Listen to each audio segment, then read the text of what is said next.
Remember that you're also a part of the show. You can lend your thoughts, comments, and opinion on our online streams on our YouTube page, Facebook, or social media platforms. But remember to approach these issues from an angle of civility.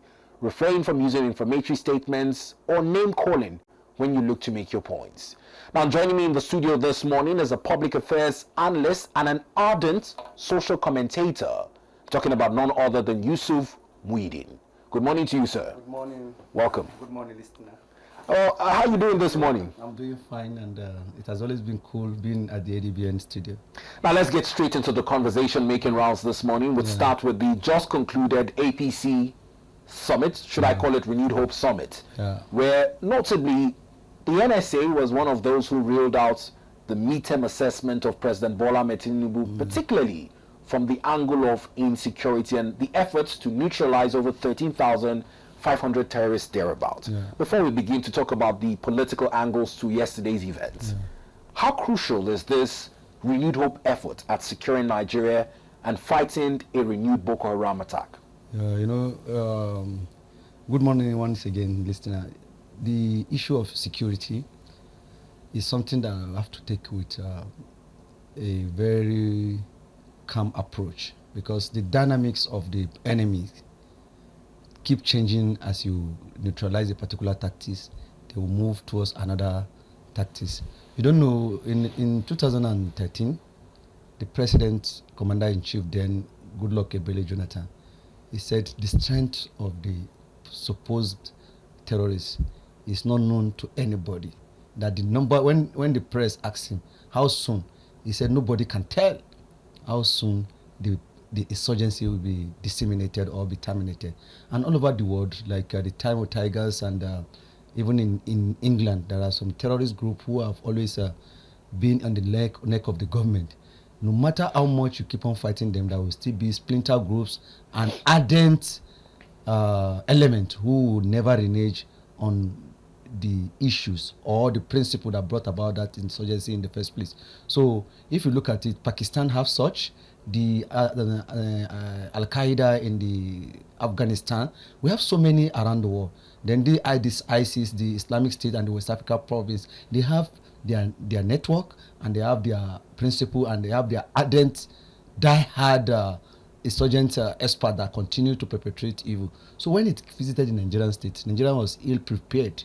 But now the military has been gaining sophistication over the years, right from the time of Goodluck Ebele Jonathan, then even late Musa Yar'Adua, down to Buhari's tenure. Do you know that when the President Muhammadu Buhari came in, he stated categorically that he would take on the insurgency head-on, and he was able to visit all the aligning countries. That was his first state visit to 4 countries around that surrounded Nigeria: Benin Republic, Chad, Niger, and one other country, Cameroon, because these are the axis, this element. Normally, when they perpetrate their evil in Nigeria, they used to escape as escape routes.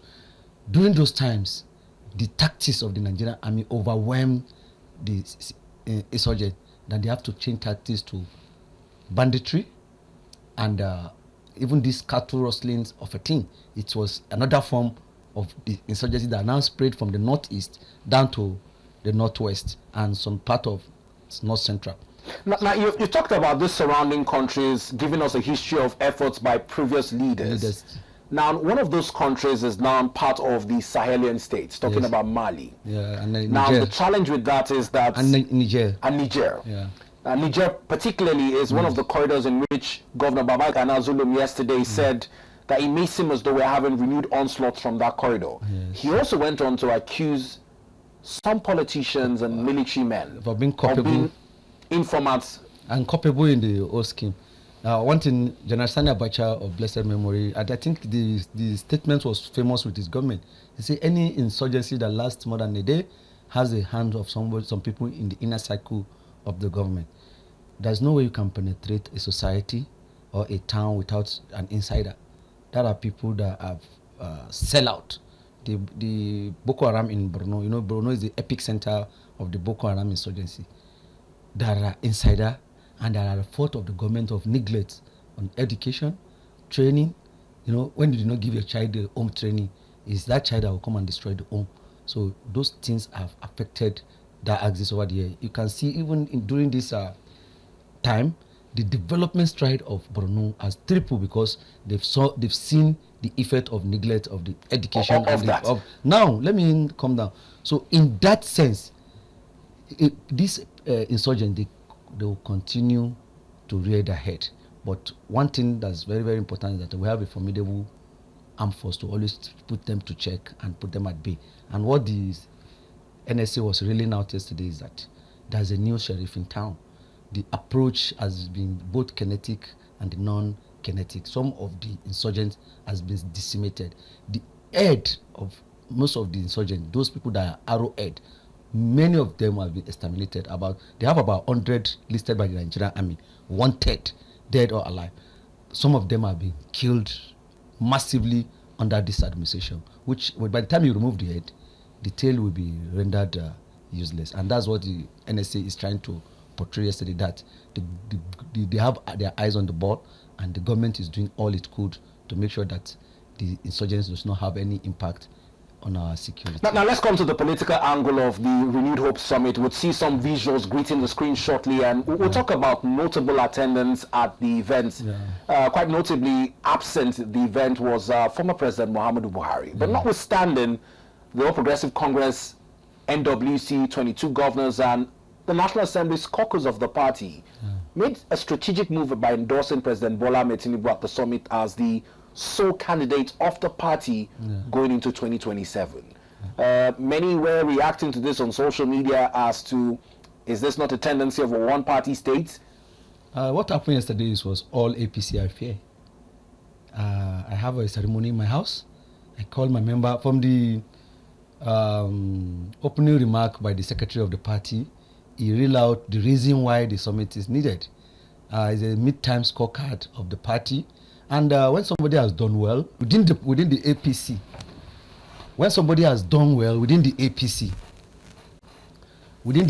when somebody has done well, is the APC that came together. So this is not a Nigerian thing. This is not an opposition. This is not an election thing. It's APC summit affair.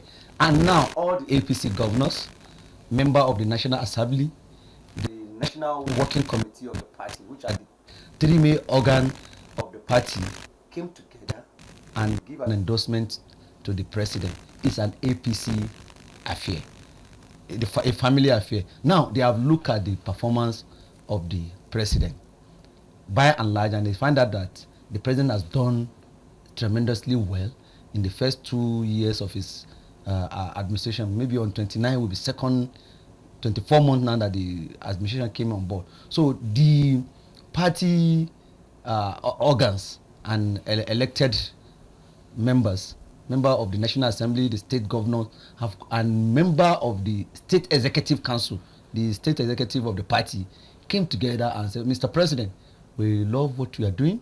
Keep up the good work. And in fact, we are not only loving what you are doing, we want you to keep doing it. And that's a gale of endorsement.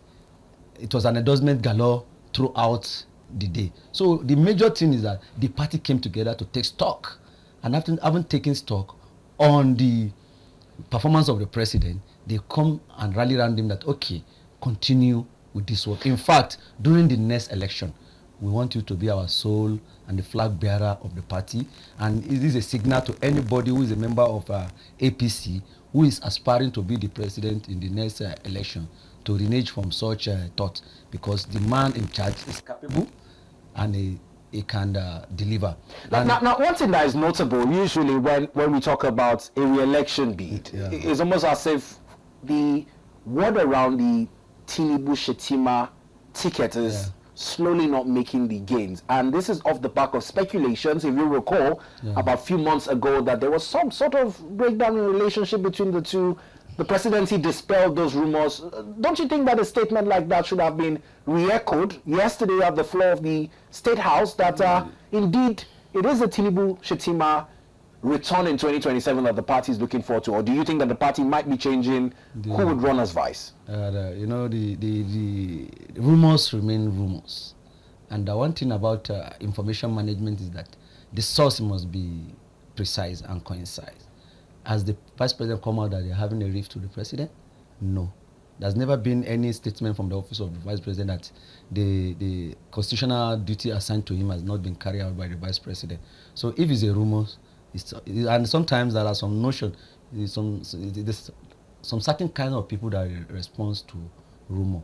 If you are a media person, then when you want to do your investigation, you need a factual information for you to disseminate to the public.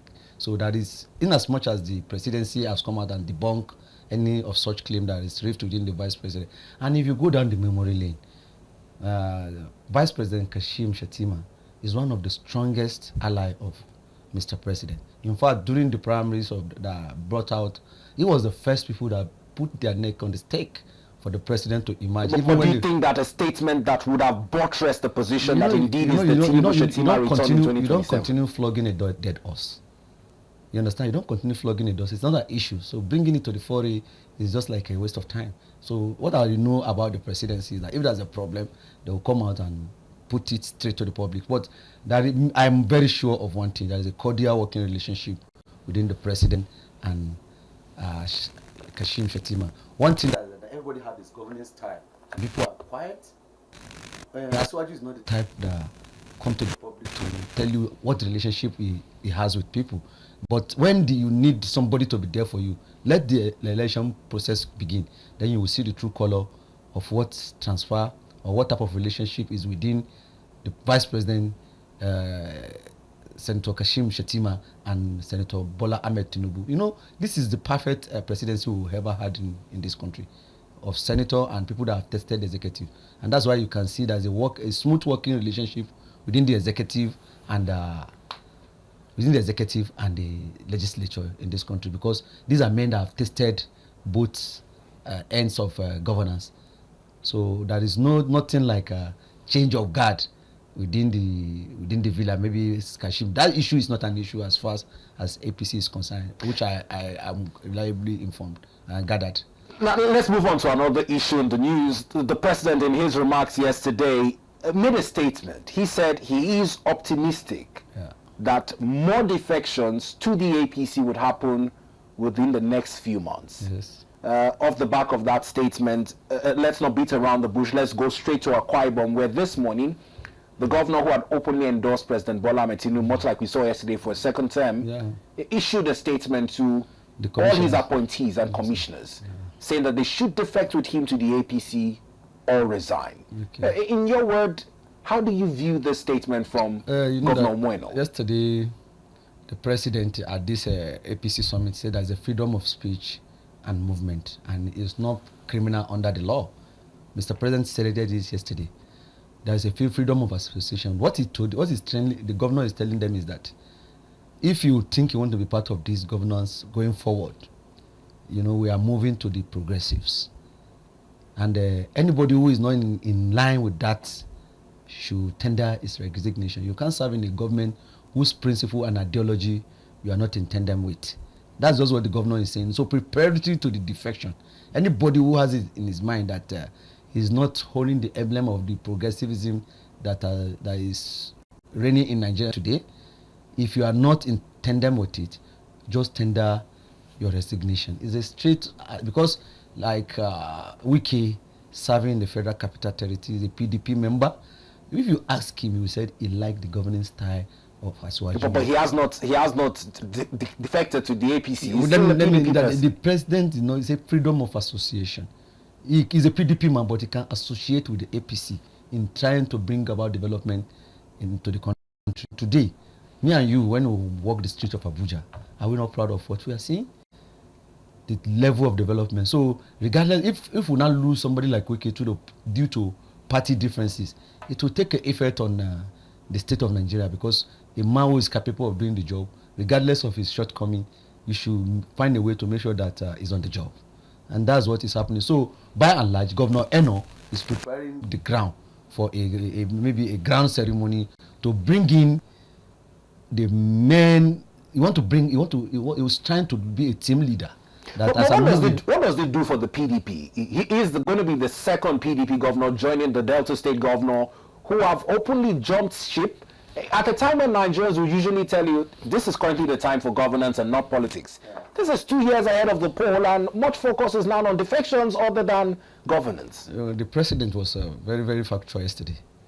That if you are navigating across all the navigable means of transport, maybe through the plane or water transportation, the ship. Well, yes, he mentioned the ship.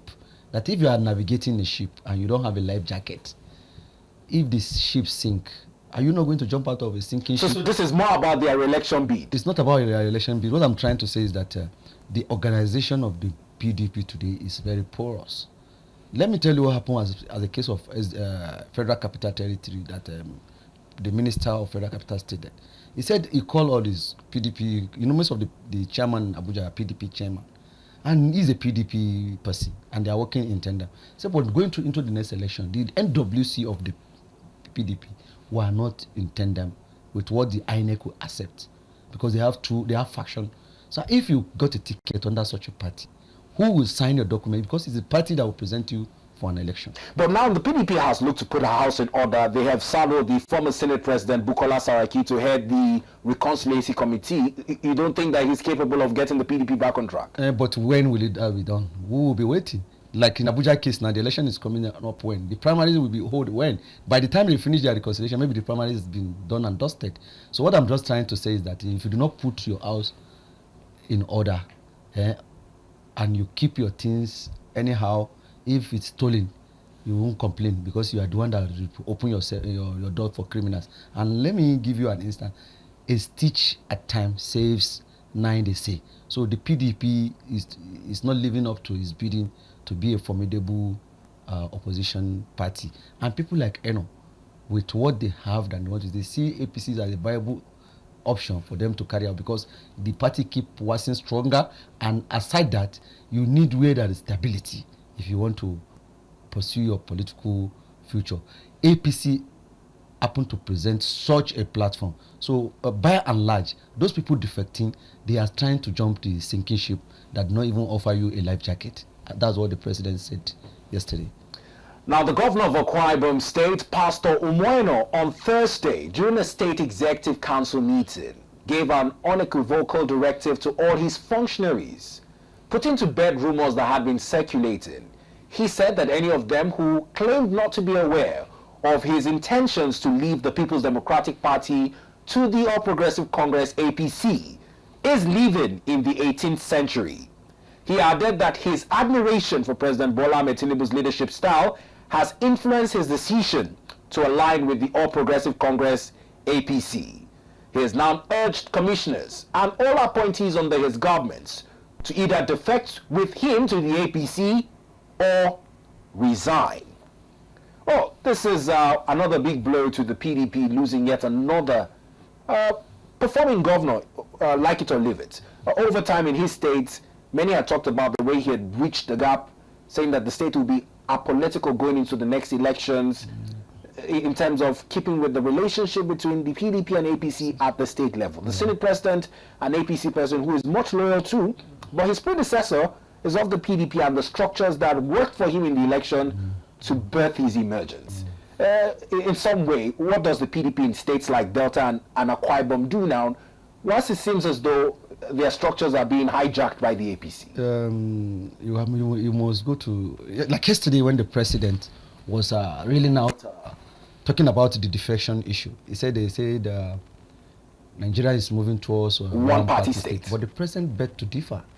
He said the programs and the principle and the deliverables coming from the APC is in tandem with Nigeria. So it's the aspiration of Nigerians is being met under the APC. That's why it seems as if it's a one-party state. Now let me now come to the PDP.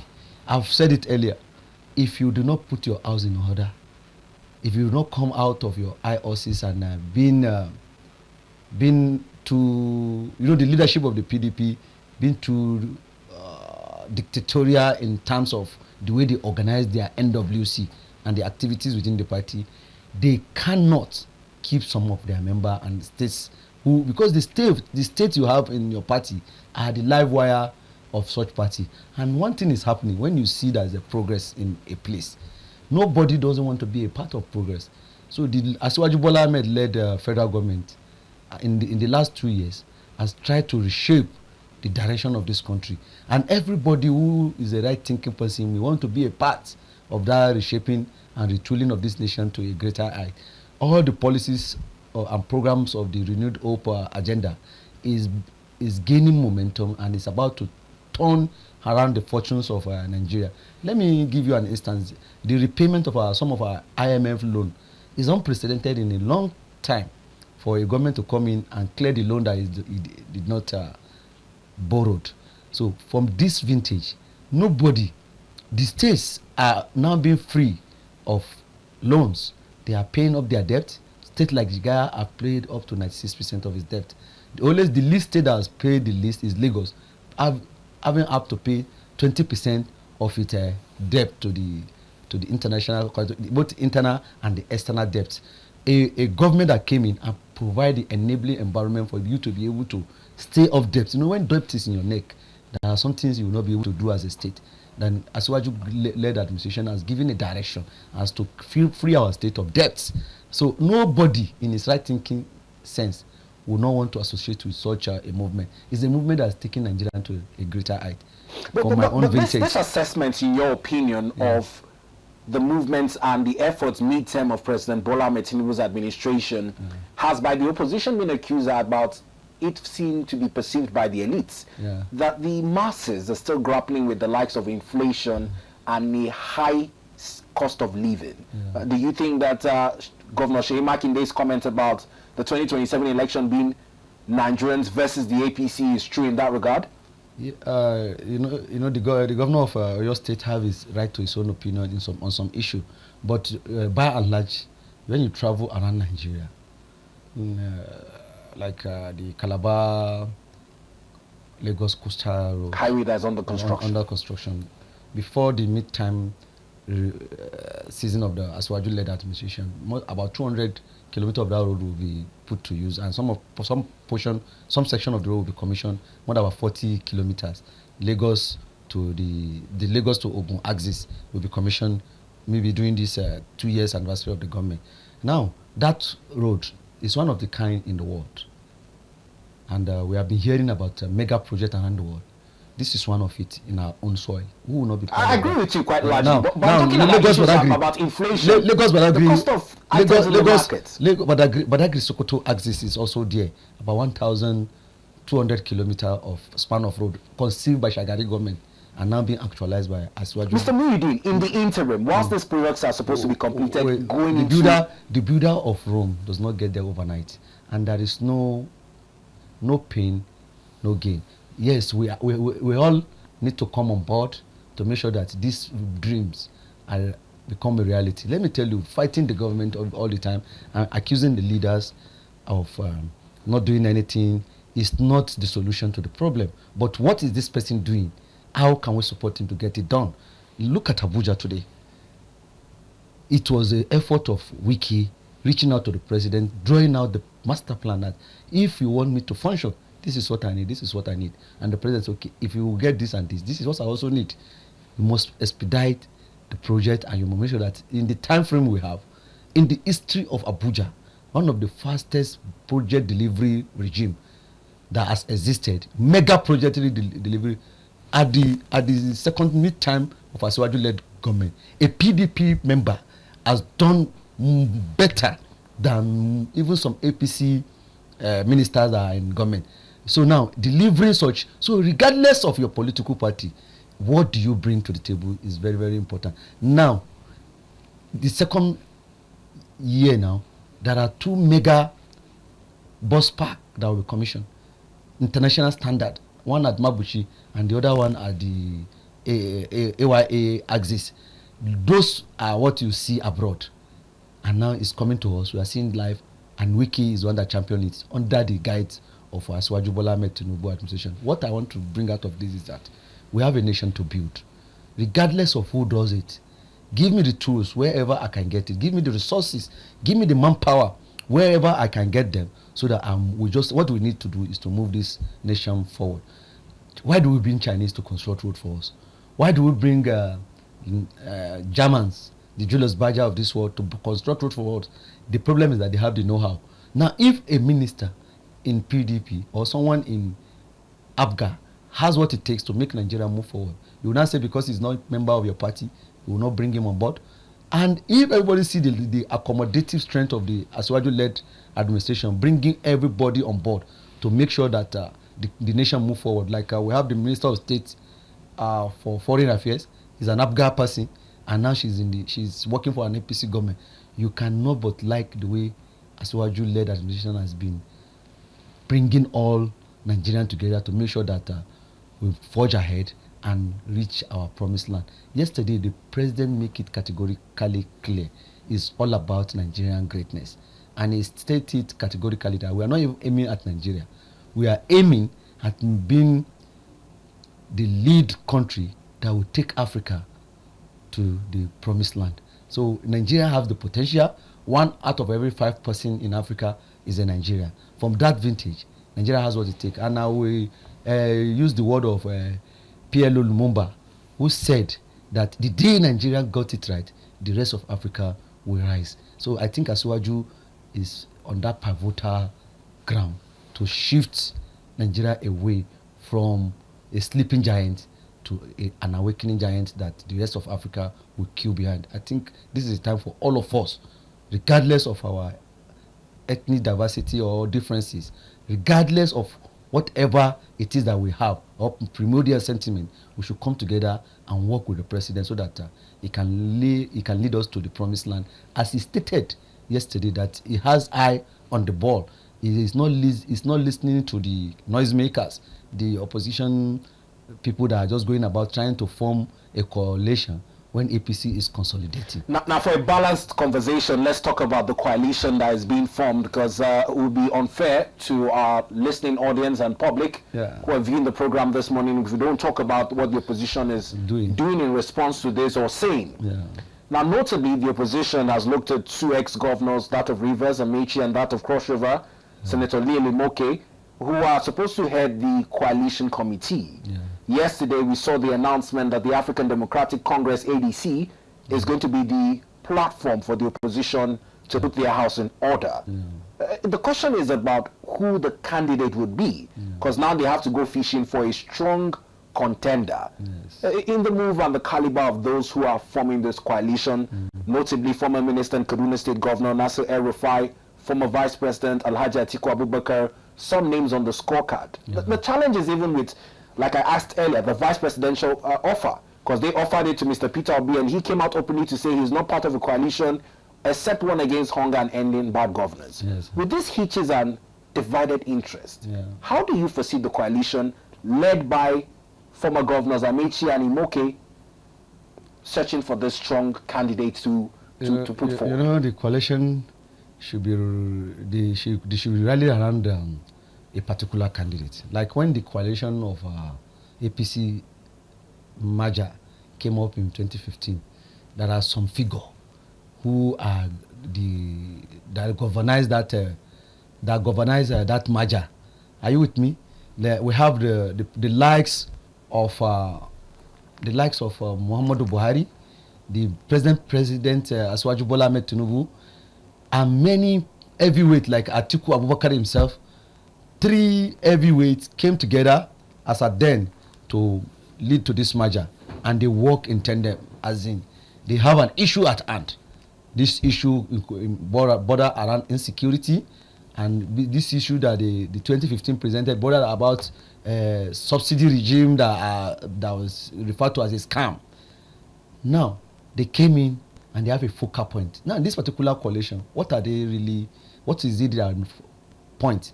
The campaign that brought in Muhammadu Buhari in 2015 was real on 3 points: securing Nigeria, economy, and poverty alleviation.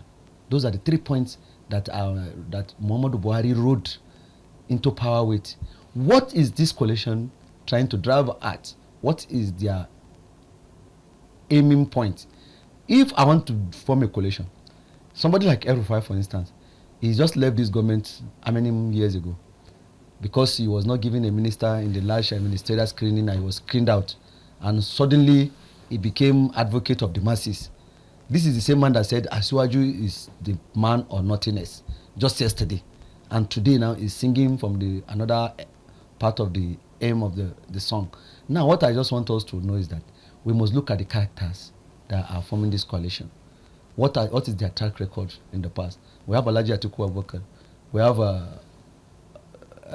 Amaechi, for instance, that you say, Lee Imoke. What have they achieved in their political sojourn in the past? What was their record, track record? Now, if I want to follow a man, like what happened yesterday at the Renewed Hope Summit, say follow man with no road. And Asiwaju Bola Ahmed Tinubu over the years has shown that he's a man that knows the road. So a man that knows the road, in the person of El-Rufai, for instance, he was in Kaduna. What was the security level in Kaduna when he was there? What was the ability to bring all the interest group in Kaduna together? Do you know that every of the member of APC, when he was the governor, have to vacate the party for El-Rufai in Kaduna State, because he is the only one that knows.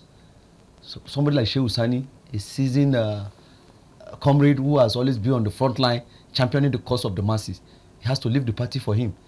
Many people who had won election, who have the capacity to bring people together, left the party for El-Rufai because of his overbearing attitude. And look at the insecurity, the way he managed it. Now compare it to what Ubasani is doing now in Kaduna State.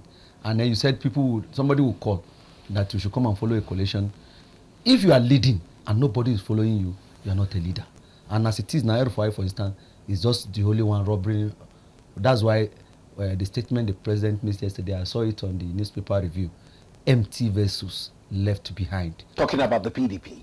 Those people, those noisemakers that are trying to form coalition. But the president was also specific. He named the PDP in that statement. No, he named the coalition. He didn't mention PDP. But it's targeted at the PDP. Yes, let me give you an instance why you would target PDP. The project implementation now across, when you are leading as a president, you have your governor on your side. Let me give you an instance of 3 governors across the length and breadth of this country that are doing well as a result of being the governor of Lagos. They are key components. The development stride in Lagos is in tandem with what APC projected. Look at Lagos. Are we not proud of what is happening there? This is our own Dubai in the making. If you go to Niger State, as far as I'm concerned, in the history of Nigeria, no governor has done the massive project. No, you people are into media. When they focus your satellite on Niger State, the level of project going on in that state is unprecedented in the history of Nigeria. I beg to differ with anybody that no governor has had the audacity to implement project of that magnitude. Talking about agricultural projects? Not only infrastructure, human capital development, just name it, health. The first, Niger State is 76,000 square kilometer. There's no medical college. Today, the governor is building a teaching hospital in Minna that will be operated by the IBB University in Dubai. And the hospital is about being completed. Now, the health center that is building across the local government is about 200. And spontaneously, the roads that are federal road, trunk 8 road that started from Suleja in Maji down to Kontogora. Now, somewhere around Zungeru, the governor is dualizing it. 6 lane, 3 lane on each side. From Suleja here up to, there's a place called Jazu, as you are approaching Minna.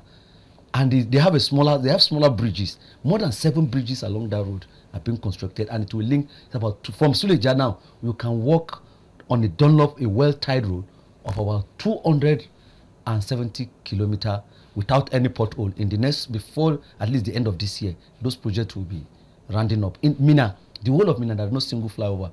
The governor is a testament to. The governor is doing 4 mega flyover that the length of which you cannot find anywhere in Nigeria. There's a particular one that spans more than 7 kilometers from the Paikoro police station axis down to the central mosque in Minna. These are area, you can Google it, you can search it on a real-time Google map. You will see the project going on. Now, that's the state capital. About 300 kilometers of road have been done simultaneously. You wake up in the morning and you see project on your doorstep.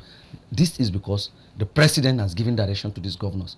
I'm talking about this Niger State. Then he didn't leave that this is not the state capital. All the megapolitan set up like Mokwa, Bida, Kontogora, and all these axes are being impacted. That's Niger State. Now go to Kwara State.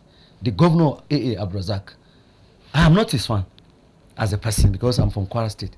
I'm not his fan, but the coming of Asiwaju Bola Ahmed Tinubu has done a magic touch. If you go to the Ilorin, the state capital today, everywhere you go is project. Roads are either to very narrow, are being expanded, and with concrete pavement on each side. Everywhere you go in the state capital, and it does not stop at the state capital. If you go to Ofa, it's the same thing. If you go to Asa, it's the same thing. When you ask these governors what is happening, suddenly you wake up from your slumber, say the president is giving speedy approval to whatever is it that they need to make sure that this project is a reality. Now, the people of that state, are they not going to pay back the president when the time comes? Because the future is what we are talking about, is not what we get now. Now, these are the indices that other governors in other political parties are seeing, that okay, if I'm here, I'll be able to do more for my state, for my people. So and that's why you can't be in a place where your people will suffer. Now, whilst you have a logical case for why some of these defections are happening, let's not forget that all this would also be hinged on the elections. Yes. Because as much as you said that Governor Seyi Makinde is entitled to his opinion, the opinion is about the integrity of our elections. The electoral umpire INEC has come under much scrutiny. There's been moves and bills in the House of Representatives to remove the power from INEC of registering political parties to help them focus on conduct of elections. This morning, making headlines on one of our newspapers, we'll just look at it for reference, the Daily Times newspapers. It talks about INEC getting set to launch artificial intelligence to enhance the integrity of elections. That's the headline story there. INEC launches AI division to enhance electoral integrity. There's a depreciation in public trust on INEC. There's also increased voter apathy owing to the glitch. That word has become quite recurrent in Nigerians' dictionary. It even take place during the JAM. During the JAM as well. So looking at this, does this strengthen public trust? When you read that, what comes to mind? Do you feel some sense of the last time I was here, I'll tell you I'm a geospatial reconnaissance expert, and let me give you an insight. Glitches are known to ICT space. We are in the studio now. You know, the world is driven by ICT today. The viewers are getting us due to ICT. There can be a thunder clap outside and the system will collapse. There can be a traffic flow on the network you are using. If the traffic is heavy and there's a snaps in the cables, before you know that will be glitching, 2 minutes will be off the air. But what I'm trying to say is that if you are building a system, government and system are continually, and the improvement is everyday thing. They say the greatest room, the largest room in the world is the room for self-development. So you don't close the case because the INEC and there was a glitches in the last election in the upload of results via Beavers. So the IRF portals, nobody foresaw it, even the INEC, because let me tell you what happened as an expert in that field. The quantum of the number of, like now, you are not assigned to put a result on INEC, IRF. You are in your own. You just snap something, maybe your friend snap up a picture, everybody want to put it there. So we have a problem of coordination in that election. Let's get it technically right, because let me tell you what tested during the off-cycle elections. Just few cases. We have now in off-cycle election, the polling units in a particular state may not be more than 5,000 polling units. Now we're talking about 200,000 polling units. We come up with large number of data, and there are pictorial data. This is an evidence. If you want to do it spontaneously from all over Nigeria, about 1 million square kilometer. But Mr. Muyideen, Nigerians will not find it likely that the money is budgeted for that. The amounts of tests run would not justify the excuse that we did not foresee this quantum coming in, because we have experts who put these things to test run. Let me tell you what might even occur. According to the minister then, Alisa Pantami, professor, said there is an attempt to hack the system. Are you telling me other political parties are not trying something fishy? But we hear that this system. We are Nigerians. We hear that these systems are not that porous. If we have a solidified banking system, people have moved money out of banks. These are rare occasions. These are rare occasions. People have already that level of investment towards an election. When politicians are desperate to achieve an aim, that the length they can go. During the election, I don't want to mention a party. That is a particular candidate that went to a meeting. In that meeting, the people in his ICT outside this country told him that they will be there for him, even if it's to hack into the INEC server during the election. They stated it in a public. What some people can do in the course of getting power is because as they are planning A and B, they are also planning CIE, because anything can happen. So, but the INEC was on the worst will have happened if that cyber collapsed and we could not be able to get result on that day. So, stopping that particular result coming into RF and not using it even saves us a lot of day, because the constitution give room for hard copy. And excuses you're making. I'm not making excuses. Does this mean we're not ripe for e-voting? Let me give you. Because if you continue blaming the system, the Americans are 200 years in democracy. The election that removes Trump in his first tenure was predicated in analog result coalition, because there are mail-in vote. It was that mail-in vote that put out Donald Trump out of power. The election that brought in Donald Trump was I've been said to have been influenced by hackers from Russia. The American Democrats blame Russia for hacking into the system to bring in. So when you are talking, these are technologically advanced nation.